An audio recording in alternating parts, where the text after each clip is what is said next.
What is going on, guys, and welcome back to another 8-Ball Pool video. So today's video is going to be a special video because we're going to be doing a rundown of my top 10 tips and tricks in 8-Ball Pool. So this video is going to aim to help you improve your game, and this is just a few little things that I do that helps me boost my win percentage slightly, guys, because there's lots of people out there who are not optimising the game to its fullest potential. So hopefully this list can help you out a bit, guys. So the first thing I'm going to say, guys, is when you see one of your balls blocked off, free it immediately.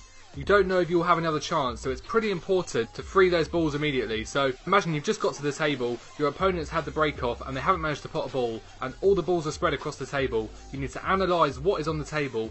Say you opt to go for stripes or you opt to go for solids, and you see that there is a few of your balls blocked off. Try and make a cannon onto those balls as soon as you can. You might not get another good opportunity in the break to optimise that situation, guys. So it's really important to free blocked off balls as soon as you can.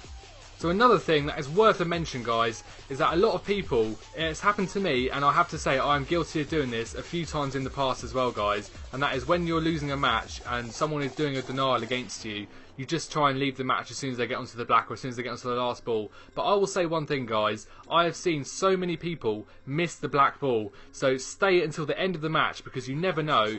And even if only 1 out of 10 matches you end up managing to win it, that is going to put your win percentage up by 10%, isn't it, guys, for every 10 matches. So I think it is worth it to do it. You never know, people might disconnect, their phone might run out of battery, anything could happen to your opponent, they might miss the ball, you don't know what they're doing in their personal life, you don't know where they are playing the game, they might be distracted, they might not be giving it their full attention, guys. So I would say stay until the last ball has been potted because you never know what can happen. So another tip I will give you guys, and it's something that I always try and do, is go for the difficult shots early. So if there's a really tricky shot and you're not a bad cueist in the game, I would say go for these tricky shots as soon as you possibly can, because going for them takes a bit of pressure off yourself, and if you can get those tricky shots, it leaves it all nice and easy for you, and it also enables you to be able to control the white ball better because you haven't got any tricky shots to do, guys. So I would say go for the most difficult shots as soon as you possibly can. So one of my biggest tips to you guys is going to be to plan in advance what you're going to do for your whole break. Now this might sound quite extreme, but trust me, guys, it is really worth it if you can train your brain to play 8-Ball Pool in this way. So when you get to the table, you need to analyse all of the balls that you're going to go for and try and pick an order in your head of how you're going to take them. In doing this, guys, it's going to make your positional shots a lot easier because you have a clear aim with what you're going to do. You're not just hitting the balls randomly around the table, you have a clear aim with where you are aiming to put the white ball. So it will help improve your positional play, and it will also help improve your break building. So it's really worth trying to pick a route around the table, guys. It doesn't have to be, this will be 1, 2, 3, 4, 5, 6, 7 balls like that. It can just be, I'm going to put the white in an area to get one of these 2 balls. So you just need to make a rough plan of how you're going to go about building the break. This will help you get more denials in 8-Ball Pool and win more matches. So one of my tips that I will give you is that if you are struggling with positional play, practice hitting the shots as lightly as you can get away with. So you just need to look at your power bar and just see how far down the power bar you can hit a ball down the length of the table and the ball still go in the pocket, guys, because the white ball will be moving around less and that will leave you in a better position, because if you're trying to play cannons all over the table, you're hitting it with maximum power all around the table, there's always a big chance that the white will get blocked off and you will not be able to see your next shot. So I would say hit shots as lightly as you can, and you'll be surprised at how you can get a really easy denial just by tapping all the balls in, and it's also quite frustrating for your opponent as well because they're just seeing you slowly go around your break, so it can be quite a good tactic. So another thing that is worth to mention is that a lot of people just rush their shots. They get straight to the table and they just take their shot without thinking about the implications of what they're doing. Now you have a timer, guys. You are allowed to use that allotted time that you have for your shot. So I would say to a lot of new players, take your time and fully analyse the implications of the shot you are going to take, because there's always implications. There's going to be implications on your positional play, on whether you can actually finish a break, and you might see there's a cannon you can make to free up a ball that is not available at the moment, and that could be a match winning shot. So there's lots of things you can do by taking your time and fully analysing the situation.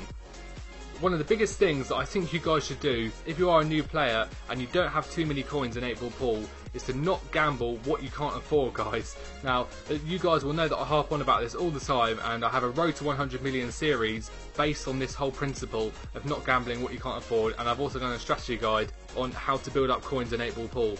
Well, this is what I'm going to say to you guys. I've had so many people saying, I have 50,000 coins now, I'm going to go into Jakarta, and then they lose it all, and then they have no coins, and they have to start again, and it can take them days or even weeks to get back up to that amount of coins. So I really advise you guys that if you've built up a load of coins, make the most of what you built up, and don't just throw them all away. Keep your coins and gamble them slowly, and don't go into matches until you have 4 or 5 times the coins you needed, guys. I'm not going to talk too much about this because there is some other videos on my channel on this subject. Now, this next tip is not advisable for all players, and I would only recommend doing this in some of the lower match rooms like London or Sydney. So what I'm going to say here is play as many bank shots, combination shots and extreme spin shots as you possibly can. So if you have a lot of coins, go into a low match room and just play for a few hours there and play as many bank shots, and you'll be surprised at how much better you will get at these tricky shots by forcing yourself to play them. Speaking from personal experience, I never used to play these kind of shots. And since a few months ago, since I started playing with subscribers, after uploading each video, I started just playing trick shots and just sort of messing around every single day. And by playing like that every day, I have improved at bank shots by 50 times, I would say. I am so much better at combination shots, bank shots, and it's even made me better at the use of spin, guys. So another thing that I recommend you guys do is to analyse what you're good at and what you're not good at. So whatever it may be, everybody has weaknesses in the game. I really recommend going into the practice table or into a lower match room and practicing what you're not good at, because that is the only way you are going to be able to improve at the game. And the final tip that I will give you guys is try to use the same cue for as long as possible.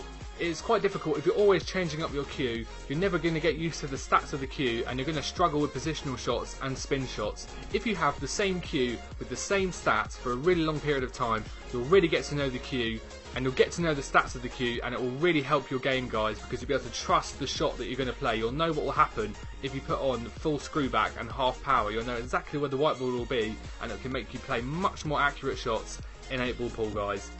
So that has been my top 10 tips and tricks in 8-ball pool, guys. If this video helped you, please go and smash that like button. It really helps me out. It can help this video grow and help more players out there who are struggling in 8-ball pool. Now, obviously, some of you, all these tips are going to be old news and you probably do all this stuff, but there's a lot of you that don't do this stuff, and there's some people out there that are really clueless with the game and really need a little bit of help. So if you have some tips that I have not mentioned in this video, please go and drop them in the comments section and try and help out the community, guys, because not everybody is at the same level and some players are still new to the game. Well, thanks for watching, guys. I hope you enjoyed this video, and I'll see you soon for more 8-ball pool videos.